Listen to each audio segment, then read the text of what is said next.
Chapter 7. An Evening of Indian Food and Indiana Jones. Natalia and Amar had studied together in Urus Library at the top of Libe's Slope. They had discussed homework assignments for their microeconomics class and shared their joys and sorrows after tests, especially some of the grueling ones. After a few months of getting to know Natalia quite well, Amar asked her if she would go out with him for some Indian food, something Natalia had never done in all her life, and she agreed. So on a lovely night, Amar was at dinner with the beautiful Natalia, a sort of quasi-date thing when friends go out, but there are still some gray areas, and he was keen that she have a nice experience tasting Indian food. He was at his explanatory best, telling her about each dish and its origins, ingredients, how it was made, and when typically it was eaten in India, and so on and so forth. You know, India is a mixture of so many subcultures, Amar went on to explain, and each of them has their own culinary history. The food from one state in India is completely different from that of another, and yet there are some common elements. "That's so cool," Natalia replied. "Imagine if the menu changed completely across state lines here. That would be awesome," she exclaimed, almost in disbelief. "Well, actually, if you look at the history of India," Amar added after he took a small sip of his mango lassi, "India was actually never one country for very long. She was actually always a conglomerate of many different countries with some common roots. And her borders sort of ebbed and flowed with the passage of time because throughout her history, rulers and dynasties would conquer and annex neighboring lands and add to her borders, and then lose some territories. And her borders would change again," Amar explained. Natalia was engrossed in the conversation. This was so new to her and so cool.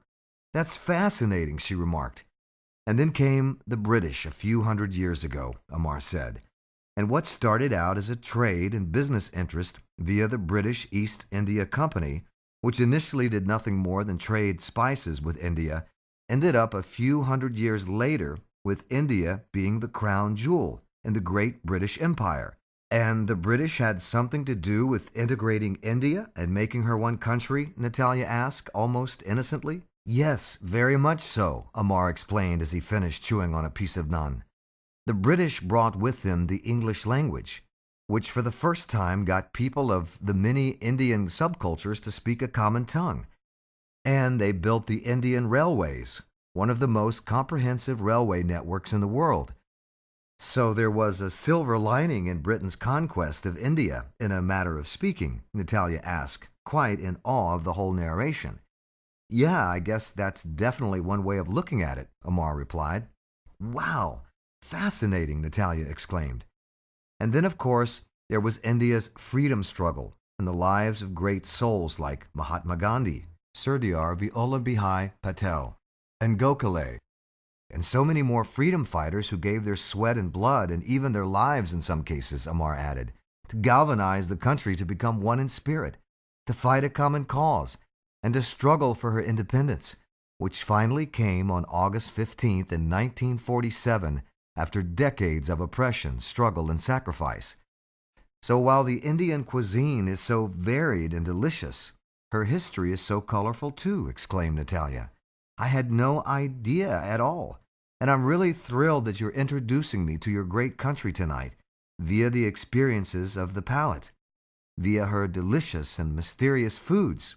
Thank you so much, Amar." Natalia beamed. Whenever he knew of a little story to tell about a dish, a little factoid to share, he tried his best to do so, and the waiter noticed too, and he helped Amar whenever he could, taking every opportunity to further the explanation as best as possible. There was the rajma, one of the simplest entrees in the vast menu of culinary delights from India, which was one of Amar's favorites, and which was actually introduced to India almost 1,000 years ago. Turkish invaders had occupied parts of northwestern and central India after entering the land through remote Himalayan passes, and they had established the Delhi Sultanate for 300 years. Rajma was a staple Turkish food. And now it was very much Indian too, and it was delicious. Natalia and Amar both liked the story of its history. So as the evening drew on and Amar tried his best to impress Natalia with everything he possibly knew about the ra'ita, the paneer, and kofta, and naan, oh, those naans, Natalia was getting quite intrigued by the whole arena of Indian food, its history, and its composition, and of course, its taste. It was simply delicious. She loved the complex blend of spices, aroma, and texture that wove together in a rather unique way when compared to foods from any other land that Natalia knew of.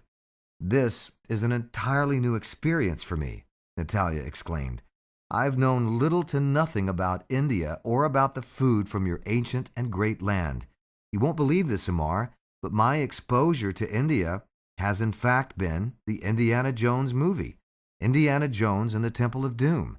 You know, the one where Harrison Ford as Indy ventures out into remote parts of India and stumbles upon the Temple of Doom.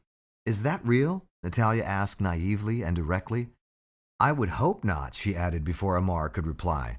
"Some of the Indian characters did nasty stuff, and they ate nasty food, including body parts of monkeys and perhaps humans too." Natalia burst out as she reached out for her glass of wine. And Amar comforted Natalia by trying to separate fiction from facts and movies from reality. So, with this distortion in the back of her mind, Natalia was pleasantly surprised by the positive connotations actually associated with Indian food and India as Amar related them to her. And her preconceived notions born from that distorted movie were being chipped away little by little, and Amar was doing quite well in his step-by-step narration of the various foods they were eating that night, until dessert. Until the waiter described the surprise dessert that Amar had ordered for Natalia, and the waiter undid all of Amar's progress in one fell swoop. Amar had ordered the much-loved and quite common gulab jamun dessert, which is essentially made by the continuous high-temperature churning of a delicious blend of milk and sugar into solids, little round spheres to be specific, sort of milk dough spheres, and garnishing the finished product with some crushed pistachios and crushed cashews.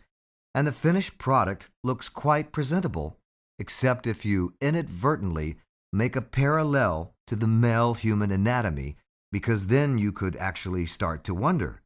But luckily, most people eating gulab jamuns do not have any reason to directly connect the dots to the male human anatomy because the context is missing. Except if you've got that indie movie fresh in your mind. Except if that indie movie forms the greater part of your context for India. And except if you have the same waiter that was serving Natalia and Amar that night.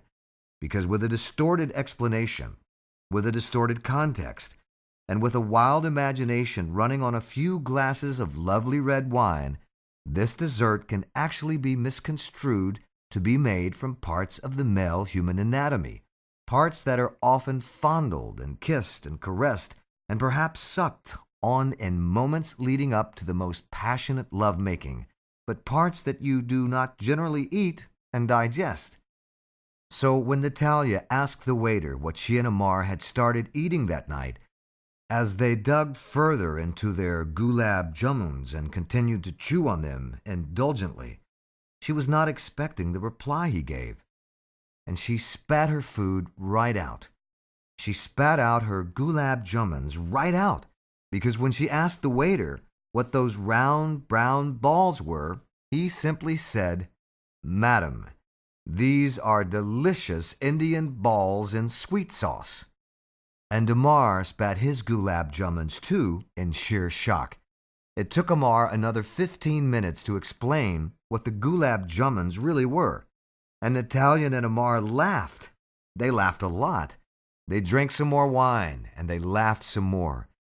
And that night of culinary Indian delights, momentarily hijacked by the damned gulab jamuns, gave Natalia and Amar a story to tell for the rest of their lives.